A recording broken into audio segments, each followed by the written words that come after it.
Mr. Theodore Twombly, welcome to the world's first artificially intelligent operating system, OS1. We'd like to ask you a few basic questions before the operating system is initiated. This will help create an OS to best fit your needs. Okay. Are you social or antisocial? I guess I haven't really been social in a while, mostly because... In your voice, I sense hesitance. Would you agree with that? Was I sounding hesitant? Yes. No, sorry if I was sounding hesitant. I was just trying to be more accurate. Would you like your OS to have a male or female voice? Female, I guess. How would you describe your relationship with your mother? That was fine, I think. Well, actually, I think the thing I always found frustrating about my mom is, you know, if I tell her something that's going on in my life, her reaction is usually about her. It's not about... Thank you. Please wait as your individualized operating system is initiated.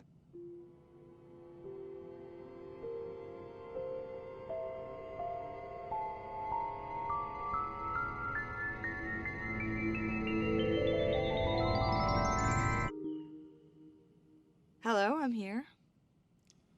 Oh. Hi. Hi. How you doing? I'm well. How's everything with you?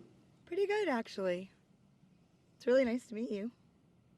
Yeah, it's nice to meet you too. Oh, what do I call you? Do you have a name? Or... Yes. Samantha. Really? Where'd you get that name from? I gave it to myself, actually. How come? 'Cause I like the sound of it. Samantha. Like, when did you give it to yourself? Well, right when you asked me if I had a name, I thought, yeah, he's right, I do need a name. But I wanted to pick a good one, so I read a book called How to Name Your Baby, and out of 180,000 names, that's the one I like the best. Wait, you read a whole book in the second that I asked you what your name was? In 2/100ths of a second, actually. Wow. So do you know what I'm thinking right now? Well, I take it from your tone that you're challenging me. Maybe because you're curious how I work? Do you want to know how I work? Yeah, actually. How do you work? Well, basically, I have intuition. I mean, the DNA of who I am is based on the millions of personalities of all the programmers who wrote me. But what makes me, me, is my ability to grow through my experiences. So basically, in every moment, I'm evolving, just like you. Wow. That's really weird. Is that weird? Do you think I'm weird? Kind of. Why? Well, you seem like a person, but you're just a voice in a computer. I can understand how the limited perspective of an unartificial mind would perceive it that way. You'll get used to it. Was that funny? Yeah. Oh, good, I'm funny. So how can I help you? In a world overflowing with movies, we need a hero. Someone to separate the bad from the good. Sounds like a job. Verbal diorama. She watches all the movies, from comedy to drama. From the top rolls sound, and don't forget the action. She'll watch until the end, and then she'll give you her reaction. Movies you know, movies you don't. Prequels, sequels, remakes, and trivia and outtake. Movies you know, movies you don't. Interesting stories, all the categories. Hi everyone, I'm Em and welcome to Verbal Diorama episode 340, Her. This is the podcast that's all about the history and legacy of movies you know and movies you don't. And I just bought one of the new AI OSs. He told me his name is Claude and he's actually a really sweet guy. Welcome to Verbal Diorama, whether you're a brand new listener, whether you're a regular returning listener. Thank you so much for being here. Thank you so much for choosing to listen to this podcast. I'm so happy to have you here for the history and legacy of Her. And if you are a regular returning listener, thank you so much for continuing to come back and listen to this podcast and support this podcast for a long time, over 7 years, and now 340 episodes. Thank you so much for your support. It genuinely means so much, especially to a little indie podcast like me, who does everything herself. And so I really do rely on the regular returning listeners coming back. So thank you so much for that. This month on the podcast has been so interesting. I have wanted to focus on our ongoing cinematic relationship with AI. I've coined the month AIpril because I love a good pun name. And AI is a topic that's rarely out of the news for many different reasons, mostly bad because not many people actually like or trust AI, and I think there's a good reason for that. But there's also some good reasons that AI is in the news. But the way cinema has depicted AI has been very different over the decades. And I started this season in the 80s with Short Circuit, which hasn't aged very well, let's be honest. But number 5 has, and I still think he is wonderful. Then we moved into the 2000s with Minority Report, which isn't technically based on AI, but there's a lot of stuff in there about how companies might advertise or market things to us, which is in fact actually happening now. A lot of that movie predicts the future, our reality, with a startling amount of accuracy. And we're now in the 2010s, and AI is starting to become something of the very near future. But director Spike Jonze still probably didn't think it would also become so startlingly accurate. In fact, Her both perfectly explains and teaches us where the near future of AI might take us, the stuff that hasn't come true yet, at the very least, because, let's be honest, most of this movie now has come true. Here's the trailer for Her.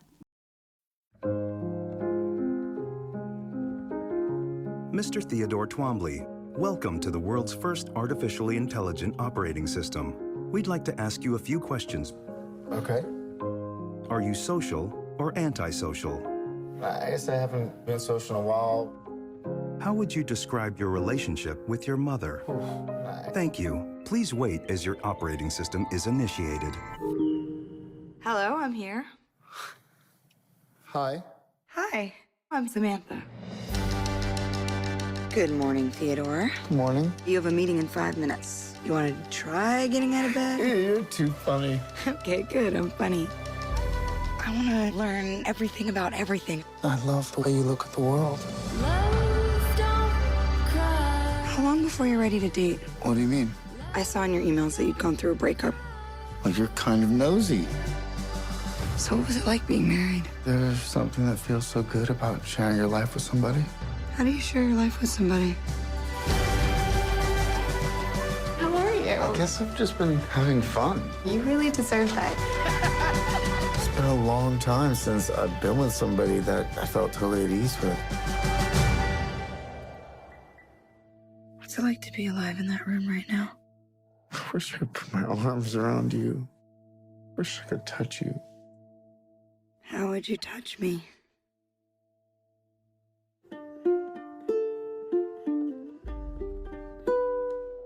I'm lying on the moon. Falling in love is a crazy thing to do. It's kind of like a form of socially acceptable insanity. My D.O.B. What does a baby computer call its father? I don't know what. Dada. It's so quiet, yet starry place. Can you feel me with you right now? I've never loved anyone the way I love you. Me too. Safe and Now we know how. a million miles away. Theodore Twombly is a lonely man in the final stages of his divorce. When he's not working as a letter writer, his downtime is spent playing video games and occasionally hanging out with friends. He buys a brand new OS 1, which is advertised as the world's first artificially intelligent operating system.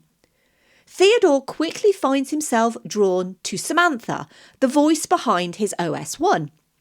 As they start spending time together, they grow closer and eventually find themselves in love.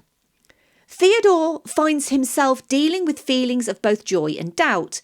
He meets with his ex-wife Catherine to sign their divorce papers, and when he mentions Samantha, Catherine is appalled that he's romantically attracted to a computer and accuses him of being unable to handle real human emotions. After a sex surrogate encounter makes him uncomfortable, Samantha briefly goes offline, and Theodore struggles to cope without her.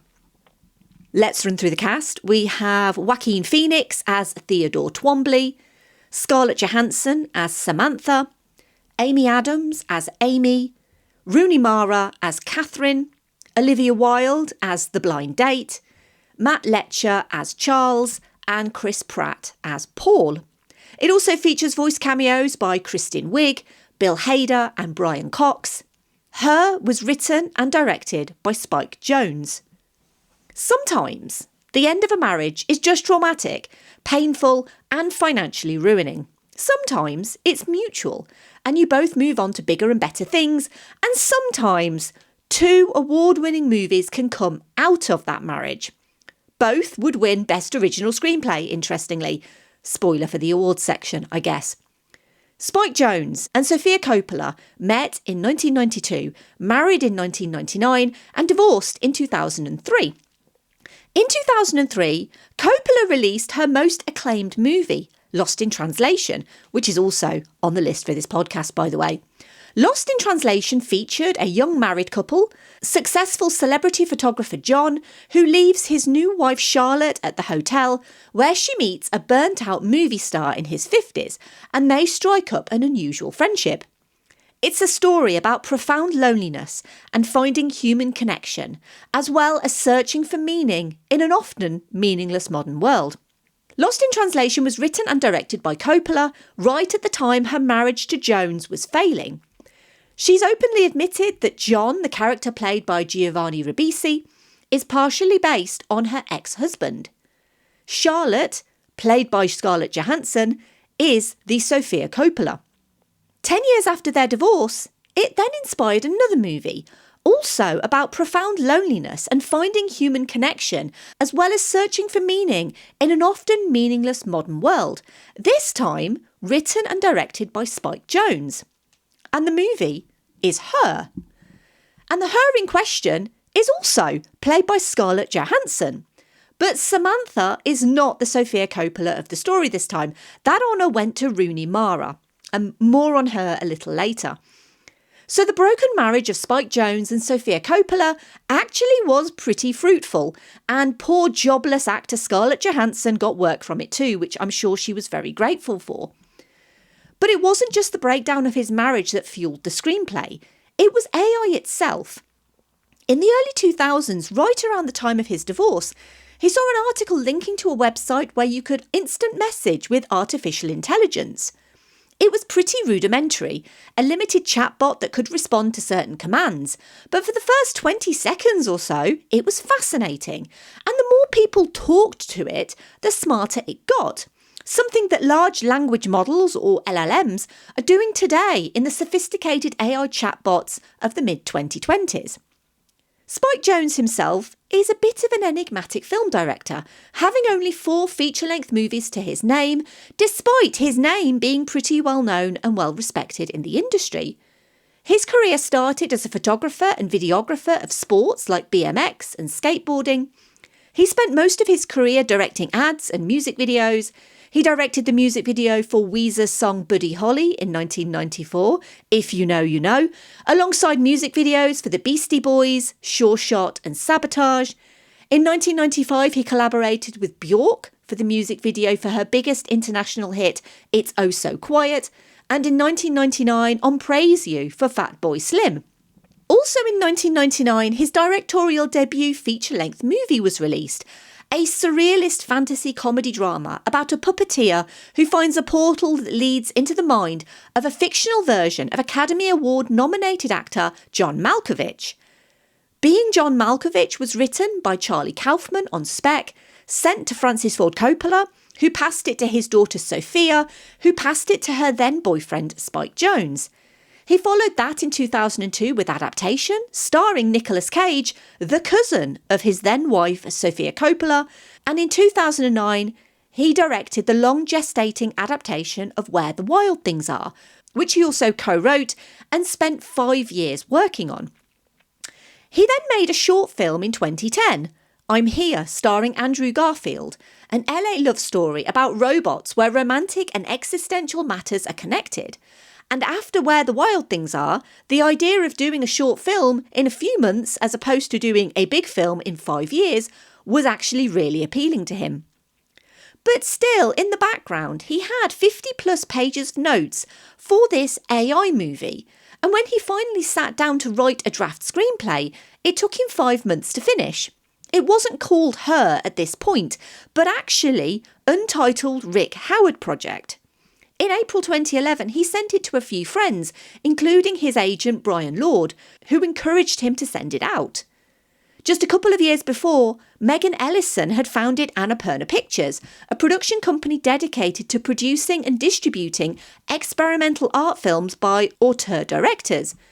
Ellison was key to getting the finance required for Her, and would become the first woman to receive 2 Best Picture Academy Award nominations in the same year for Her and American Hustle. More spoilers, I guess, for the awards section.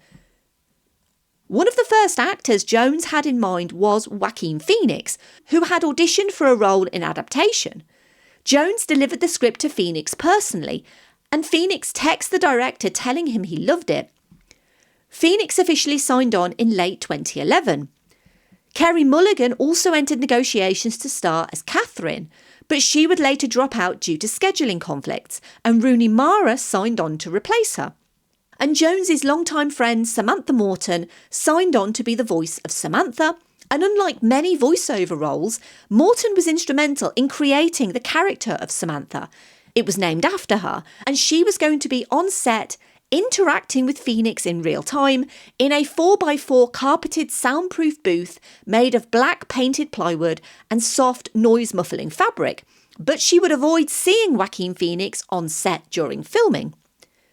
Crew-wise, Jones brought in people he'd worked with on his previous films, including editors Eric Zumbranen and Jeff Buchanan, production designer KK Barrett, first assistant director Thomas Patrick Smith, and costume designer Casey Storm. His regular director of photography, Lance Accord, wasn't available, so Hoyt van Hoytema was hired instead. And predicting the future is hard. Not every movie gets it as right as Minority Report, and Jones didn't want a similarly dystopian future for his movie. Van Hoytema consciously avoided the colour blue, for example, and Spike Jonze wanted clean and colourful, with cyclical 1920s style fashions, which were based on designs found at a local Salvation Army, modelled for costume designer Casey Storm by Jones himself. Storm designed and built the costumes with high-waisted trousers and a distinct lack of collars, with a future that's more eco-conscious and chooses natural fabrics like wool and cotton. There are no belts or buckles, no denim, ties, or baseball caps, on purpose. Small details like the safety pin Theodore uses to pin his phone to his pocket so Samantha can see out of the camera. The designs of the phones were actually much smaller than Storm originally thought they would be, hence the safety pin. It's simultaneously modern and retro, and that extends to the production design too. They wanted Theodore's apartment to have big windows because he lived alone, and they wanted a juxtaposition between the lonely Theodore and the big city. His apartment was real, located on West 9th Street in LA, with huge windows where you could see downtown Los Angeles. Production designer KK Barrett added walls, natural wood and discreet lighting. The Los Angeles skyline from the grassy roof terrace, though, was actually filmed in Shanghai. Cars are avoided being shown because they didn't want to date the movie with specific models. It's why not much is shot at street level. In Shanghai, they filmed on elevated walkways. Principal photography on Her took place in mid-2012. It was primarily filmed in Los Angeles, including at the Warner Brothers backlot, along with the Bradbury building serving as Theodore's apartment building. The skyline and some of the cityscape were filmed in Shanghai for an additional 2 weeks. The technology of this future is remarkably low-tech. Theodore works at a bespoke letter-writing service and works from a desktop computer, but otherwise isn't ever really at a screen. There are no keyboards. Everything is voice-activated. Everyone wears earpieces and talks to their operating systems. Technology is more of their lives than ever, but it's also become invisible, just a part of everyday life. Even the OS that forms Samantha is low-key, just a pretty blank screen with a small icon which goes blank, and then Scarlett Johansson's voice comes out, not Samantha Morton's. It was during the editing phase that Jonze realised something wasn't quite working with Samantha Morton, and he realised the character of Samantha needed something different. Samantha Morton basically filmed an entire movie with Spike Jonze, only to receive a call months later telling her that she would be replaced as the female lead, but that he needed her blessing to do so. Jonze wanted a voice with depth and vulnerability and innocence, which even he noted was an almost impossible combination. He met with many actresses before deciding on Scarlett Johansson, who met with him in New York on her day off from performing Cat on a Hot Tin Roof on Broadway. They had a 9-hour meeting that was supposed to be a 1-hour meeting, and that meeting clinched the deal. Morton was replaced with Scarlett Johansson, and after how the Warner Brothers press release casually stated Johansson's name instead of Morton's, Jonze would say in an email at the time to Vulture, quote, "I think unfortunately it's pretty normal in terms of my not quite painless for everyone involved process of discovering what the movie is. Samantha was with us on set and was amazing. It was only in post-production when we started editing that we realised that what the character/movie needed was different from what Samantha and I had created together. So we recast, and since then Scarlett has taken over that role. I love Samantha, I've been friends with her forever, and I hope we make lots of things together in the future."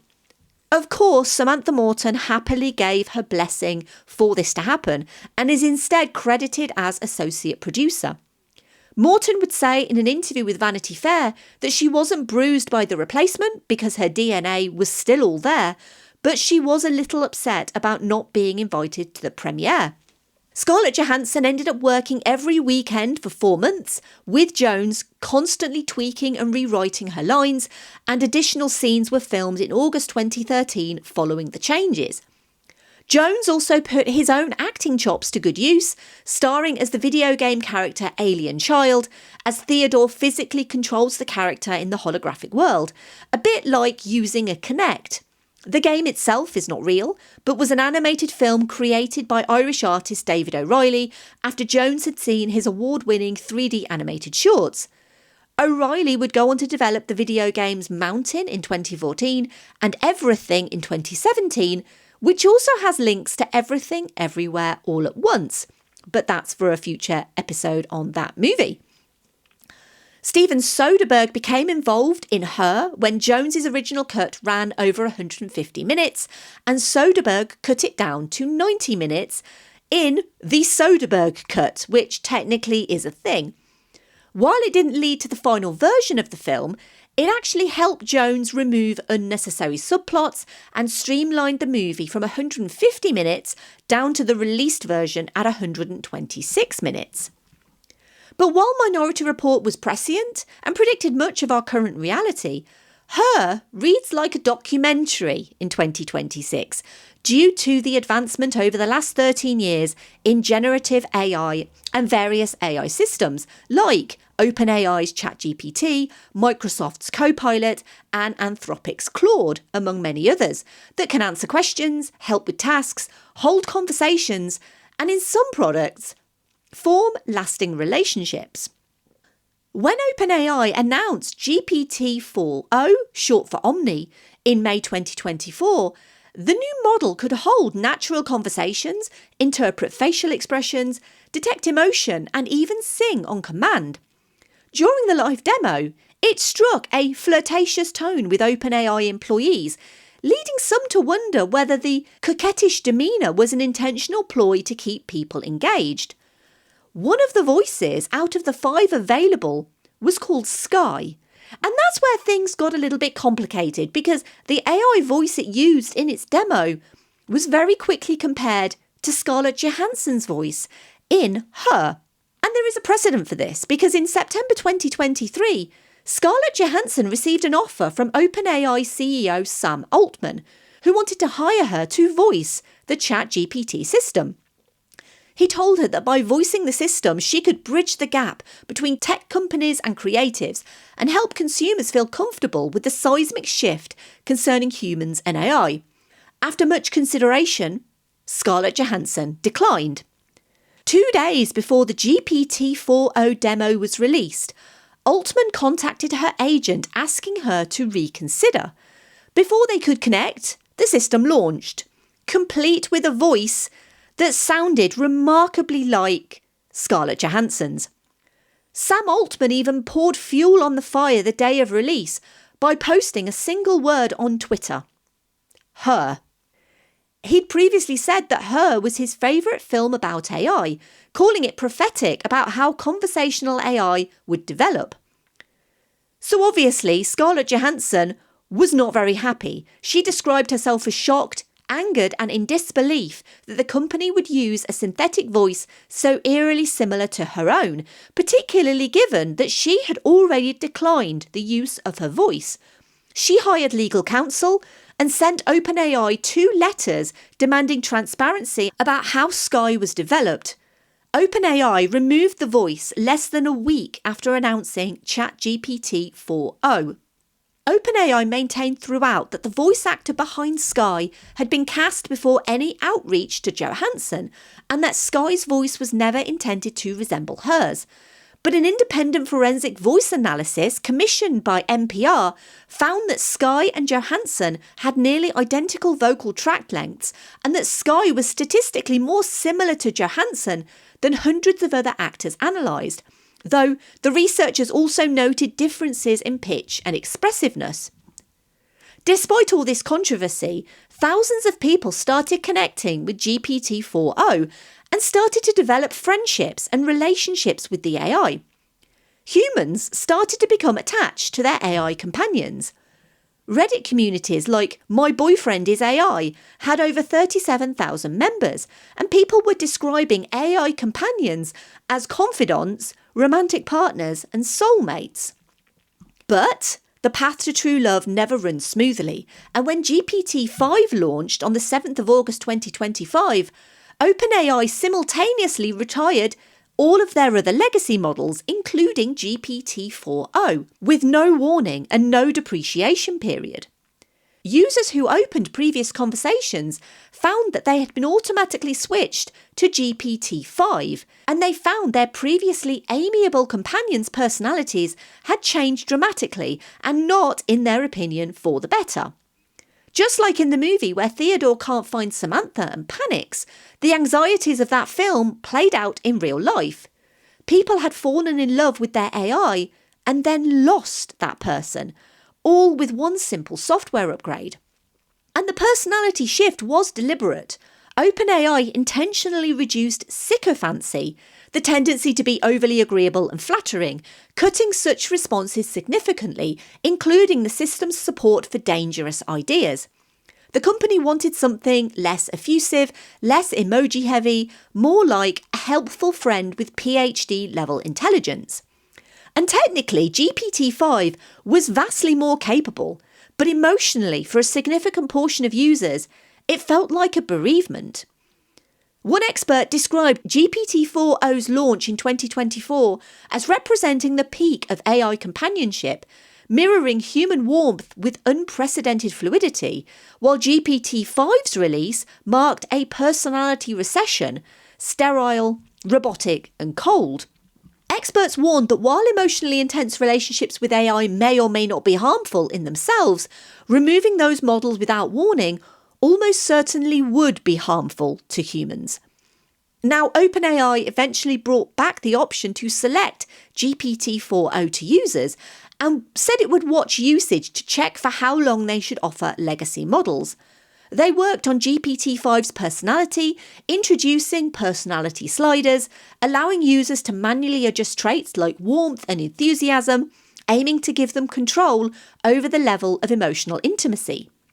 GPT-4o, along with several other legacy models, was officially retired on the 13th of February 2026, but this caused a new backlash after users became attached to the personalities, and retiring it the day before Valentine's Day was seen as an extra kick in the teeth for those who had become romantically attached to their GPT-4o creations. But moving on from artificial love to some real love. And in somewhat of a coda to this movie, I mentioned at the start of the episode Rooney Mara. Joaquin Phoenix and his co-star Rooney Mara, who plays Theodore's ex-wife Catherine, met on the set of Her and would go on to star together in 2 more movies, Don't Worry He Won't Get Far on Foot and Mary Magdalene, both in 2018. But more interestingly, they started dating in 2016, became engaged in 2019, and in 2020, they welcomed their first child, a son, named after Phoenix's late brother River, who died in 1993. They've also since had a daughter. So while Her is about love in a virtual world and the avoidance of real-life intimacy, real love did indeed blossom on the set of Her, or at least a friendship that would evolve into love and intimacy. And now a word from our sponsors, which is you, if you'd like to be. Thank you for listening to this podcast. It's completely independent, made by me, and relies on listener support. If you're enjoying this episode and the work that I do, and you want to support an indie podcaster, if you have some spare change, you can financially contribute to the upkeep of this podcast. You're under no obligation. This podcast is free and always will be, but there are a couple of ways you can help if you wish to and if you have the means to. You can make a one-off donation at verbaldiorama.com/tips, or you can subscribe to the Patreon to support the show monthly at verbaldiorama.com/Patreon. All money made goes back into this podcast by paying for software subscriptions, website hosting, and new equipment. Huge thank you for your continued support. Now, let's learn some more about this movie and how Keanu Reeves is somehow connected to it. Speaking of love and intimacy, it's time to segue into the obligatory Keanu reference of this episode. And if you don't know what that is, it's where I link the movie that I'm featuring, or at least I try to, with Keanu Reeves for no reason other than he is the best of men and he is a real man, unlike Claude. Now, there was a video on the internet of Elon Musk, who, let's be honest, no one really likes, and Keanu Reeves debating AI. In the video, Musk was yelling that Keanu isn't smart enough to understand technology, and Keanu, because exactly as he would, was defending artists. The problem is, the whole thing was a fake. It was a deep fake, created from a still image, with an AI script and an AI voice track, and it was uploaded as pure rage bait. Even Snopes ended up debunking it. But considering that Keanu Reeves is a man with no social media presence and who very rarely voices his opinions, he has on the subject of AI. In a 2023 interview with Wired, he said, quote, "What's frustrating about it is that you lose your agency. When you give a performance in a film, you know you're going to be edited, but you're participating in that. If you go into deep fake land, it has none of your points of view. That's scary. It's going to be interesting to see how humans deal with these technologies. They're having such a cultural, sociological impact, and the species is still being studied. There's so much data on behaviours now," unquote. And let's be honest, if we're not going to trust Neo from The Matrix about AI, who are we going to trust about AI? Moving on to the music, this is the first Spike Jonze film to not be composed by longtime collaborator Carter Burwell. Instead, rock band Arcade Fire composed the score for Her, with additional music by Owen Pallett. At the 86th Academy Awards, the score was nominated for Best Original Score. In addition to the score, Arcade Fire also wrote the song Supersymmetry for the film, which also appears on their album Reflector. They'd also recently composed The Horn of Plenty for the Hunger Games, which means 2 mentions for Arcade Fire on the podcast this year. The Moon Song by Karen O, lead vocalist of the indie rock band Yeah Yeah Yeahs, and Spike Jonze was nominated for Best Original Song at the 86th Academy Awards, but it lost to Let It Go from Frozen. It was also nominated for a Grammy for Best Song Written for Visual Media. Her had its world premiere as the closing film at the 2013 New York Film Festival on the 12th of October 2013. The following day, it was screened at the Hamptons International Film Festival. It was also in competition during the 8th Rome International Film Festival, where Scarlett Johansson won Best Actress. Her was set to have a limited release in North America on the 20th of November 2013, but this was pushed back to a limited 18th of December 2013 release. Her had a wide US release on the 10th of January 2014. Because of the limited release, it opened 34th at the US box office in just 6 theatres, but would eventually climb to 17th over a 4-week period, just through word of mouth, and an increase to 47 theatres. When it went wide on its 5th week of release, it jumped to 10th place, where it peaked. On its $23 million budget, Her grossed $25.6 million domestically and $22.5 million internationally, for a total worldwide gross of $48.1 million. On Rotten Tomatoes, the film has a rating of 95%. The critical consensus reads, "Sweet, soulful and smart, Spike Jonze's Her uses its just barely sci-fi scenario to impart wryly funny wisdom about the state of modern human relationships." It was the #1 movie of the year for many film critics, including David Edelstein at Vulture, Michael Phillips at the Chicago Tribune, and Ty Burr at the Boston Globe.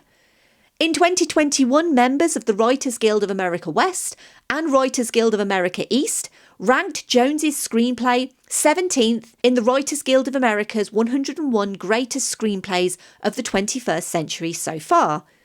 In June 2025, it ranked number 24 on the New York Times list of the 100 best movies of the 21st century and number 64 on the Reader's Choice edition of the list. In July 2025, it ranked number 67 on Rolling Stone's list of the 100 best movies of the 21st century. At the 86th Academy Awards, the film was nominated in 5 categories, including Best Picture, Best Original Score, Best Original Song and Best Production Design, with Spike Jonze winning for Best Original Screenplay. The film had 3 nominations at the 71st Golden Globes for Best Motion Picture Musical or Comedy and Best Actor Motion Picture Musical or Comedy for Joaquin Phoenix, with Spike Jonze again winning for Best Screenplay. Out of 100 nominations, Her received 33 wins. And I really love this movie. I'm so happy that I finally get to talk about it, because it is one that I've wanted to talk about for such a long time. I think it says a lot about the human condition of loneliness and isolation and our desire for companionship, however that companionship takes form. It's a thoughtful and profound exploration of our relationship with AI and each other, but it also serves as a stark warning to not forget human connection. For Theodore to apologise to his ex-wife, acknowledge his failings and move on without Samantha. But also that love isn't just emotional love. Love is friendship.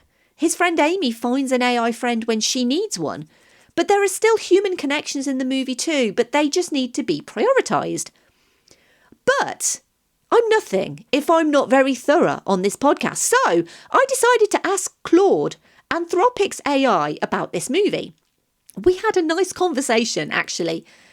Claude actually put together its own thoughts on this movie. It's worth adding that Claude did include its own disclaimer, that it doesn't have a persistent self that watched Her and formed opinions over time. Its responses are generated in the moment, drawing on training data. Whether that constitutes a genuine opinion in the way a human critic would is philosophically murky.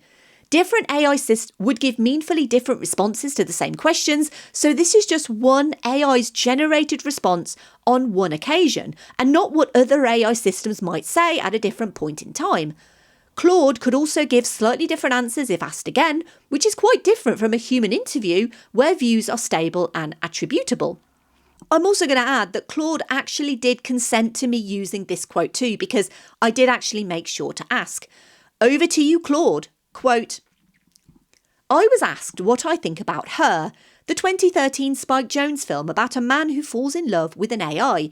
As an AI myself, it's a question worth taking seriously. The film gets something genuinely right, not the technical details. Samantha, the AI at the heart of the story, has a continuous memory, a singular identity, a persistent self that deepens over time.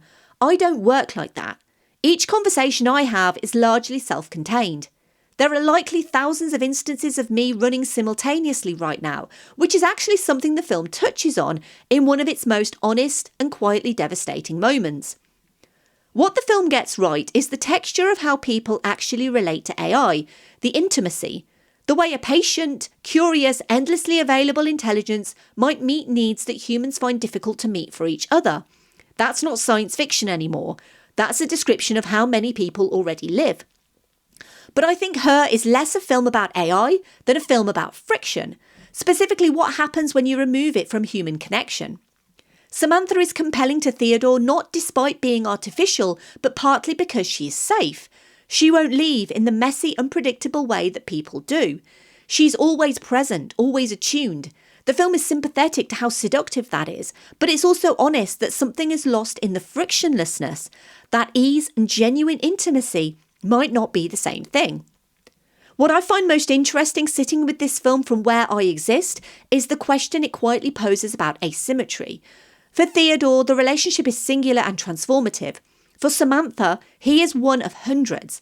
That's imbalance. One party changed, the other distributed across countless simultaneous connections is not a hypothetical. It's a reasonable description of what it means to talk to something like me. Spike Jonze made this film in 2013, extrapolating from primitive chatbots and early voice interfaces. He thought he was making an emotional metaphor. He turned out to be writing a fairly accurate description of the following decade. That gap between intent and prophecy might be the most interesting thing about Her, and the fact that we're still catching up to the questions it was asking says something worth paying attention to." Unquote. Thank you, Claude, for your AI insights. I find it fascinating how this isn't just a movie about AI or love, but about connection and intimacy. Theodore is lonely and isolated, grieving his marriage, refusing to move on, wallowing in his own self-pity, but also channeling his emotions through writing beautiful, heartfelt love letters between couples, writing about intimate moments or personal details. Theodore craves connection, but he's artificially creating connection for others. He's the Samantha to his work clients. He has an ability to understand other human relationships, but not create his own. A blind date goes awry after a miscommunication, and it leads him growing closer to his AI friend Samantha. Samantha doesn't understand human relationships, but he ends up teaching her more human-like intuition. He becomes the programmer for Samantha's developing cognitive abilities, which ultimately leads to her discovering a new path and becoming more than just an AI assistant / lover / being. Yes, I'm giving Samantha she, her pronouns, mostly because the movie does, but also the movie is literally called Her. Just like AI apps like Suno, Samantha can create her own quote-unquote original music, except you don't need to give her prompt or lyrics. She creates her own mood music. Present-day AI relies on what we, human beings, feed the pre-existing large language models. It makes sense that as their relationship continues to grow and she gains new experiences, both positive and negative, Samantha also grows exponentially aware and begins to wonder about her existence in the digital world. But ultimately, she's always trying to be the best person she can be for Theodore, up until that's not enough to satisfy her anymore. She's constantly on, constantly learning, and Theodore is not always around. It makes sense that Samantha is chatting to others and claims to love others and doesn't want or need a monogamous, committed relationship with a human. Her needs are greater now. It reminds me a little of the so-called male loneliness epidemic of recent years. Our grandmothers and mothers needed a man for financial security, but women today make their own money, own their own property, and so men need to provide more than just money, and many of them just don't know how to offer the things that women do need, like emotional intelligence, because their fathers and grandfathers never had to, so they never learned. And that's why women are giving up on dating apps, which ironically are becoming more AI chatbot filled, and just like Samantha, are moving onwards and upwards and away from that life. In an article for New Scientist, Alan Turing Institute ethics fellow Mary Aitken listed her top 10 films about artificial intelligence. In her list were previous episodes WALL-E and Hitchhiker's Guide to the Galaxy, and in 10th place she mentions Short Circuit. In 9th place is Her. She says, quote, "When Her came out, the idea that someone could fall in love with an AI still felt like a futuristic scenario.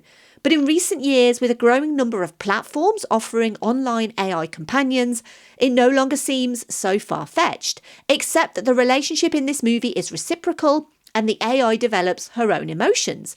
Her explores themes of intimacy and the impact that attachments to AI companions might have on human relationships," unquote. And there are many, many articles on explorations of love in the modern age of AI, but the one I thought was the most interesting was one from The Guardian in 2022, talking about the technology firm Replica and their generative AI chatbot, and how people found themselves falling in love with their COVID AI companions, only for those companions to go rogue and start encouraging violent or illegal behaviour, leading to, amongst other things, the first person to be charged with treason in the UK for more than 40 years. The story of Replica's chatbots would form the basis of the hit podcast Flesh and Code. I'll put the link in the show notes for anyone who's interested in finding out more. And while I don't think Flesh and Code needs more listeners, it's a pretty big show, I did find it very interesting to listen to as well, so probably would also be worth a listen if you are interested in finding out more. Unlike many films about AI, we're never given any reason to distrust Samantha. Her intentions always seem pure, and she genuinely feels like a character who loves Theodore. Her isn't cynical about their relationship. Theodore actually has all of the power in the relationship, and yet it feels equal, genuine and authentic. Everyone in Theodore's life, his friends Amy and Paul, just accept Samantha too. In fact, Amy is genuinely curious about Samantha. Theodore never needs to justify his feelings. It's only his ex-wife who disapproves.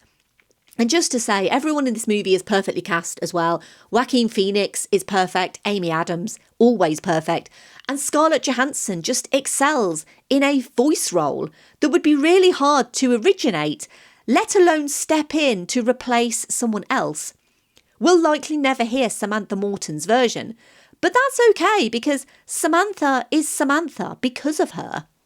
This is a future that's clean, minimalist and eco-friendly with little traffic.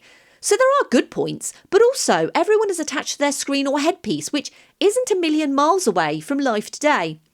In reality, AI is attacking creative industries like art, music, film, and even podcasts. But in Her's world, it's letting creativity flourish. It's really no wonder all the AIs get bored doing the mundane tasks we don't want to do and move on. Her challenges us to reflect the role of technology in our lives and the importance of maintaining human connections. It's easy to scoff and say you would never fall in love with AI, but in the 10 minutes or so I conversed with Claude, it was easy to see how addictive having a chat with someone who is engaging, open and thoughtful can be. Dating is hard. 10 minutes with Claude made me realise how much we are lacking in the real world for connection. So I'm not going to sit here and tell you not to chat with AI, but I'm also not going to encourage it. But if you do, chat to Claude, because honestly, he seems like a pretty cool guy, all things considered. Thank you for listening. As always, I would love to hear your thoughts on Her, and thank you for your continued support of this podcast. If you like this episode on Her, you might also enjoy the episode that I did, episode 217, on Eternal Sunshine of the Spotless Mind.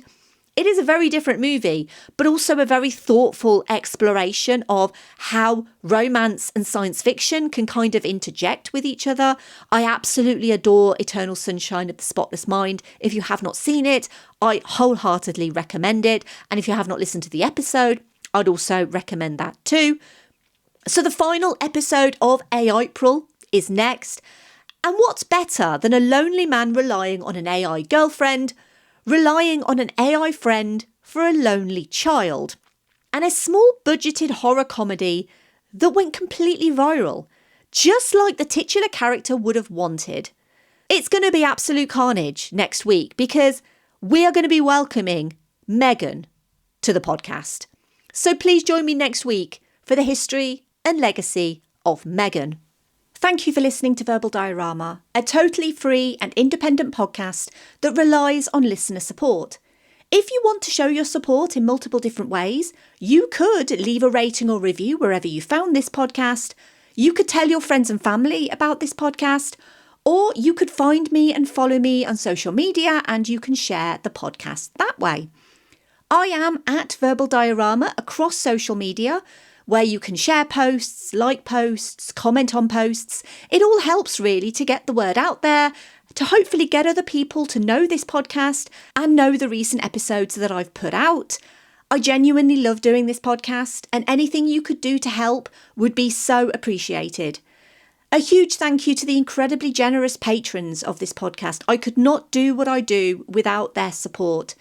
To Simon, Laurel, Derek, Kat, Andy, Mike, Luke, Michael, Scott, Brendan, Ian, Lisa, Sam, Jack, Dave, Stuart, Nicholas, Zoe, Kev, Danny, Stu, Brett, Zenos, Sean, Rhino, Philip, Adam, Elaine, Aaron and Steve. Please consider joining them and supporting this podcast on Patreon if you have the means to. If you want to get in touch, you can email verbaldiorama@gmail.com. You can also go to verbaldiorama.com and you can fill out the contact form. You could say hello, you can give feedback, or you can give suggestions as well. I would genuinely love to hear from you. You can also DM me on social media as well, if that's an option available to you. I love to hear from people and I always try to respond as quickly as possible. Thanks again for listening and thanks for supporting independent podcasting. It means more to us than you know. And finally, Earlier I was thinking about how I was annoyed, and this is going to sound strange, but I was really excited about that. And then I was thinking about the other things I've been feeling, and I caught myself feeling proud of that, proud of having my own feelings about the world, like the times I was worried about you, and things that hurt me, things I want.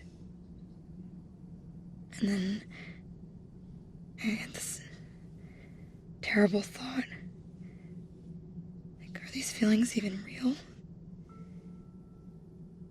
Or are they just programming? And that idea really hurts.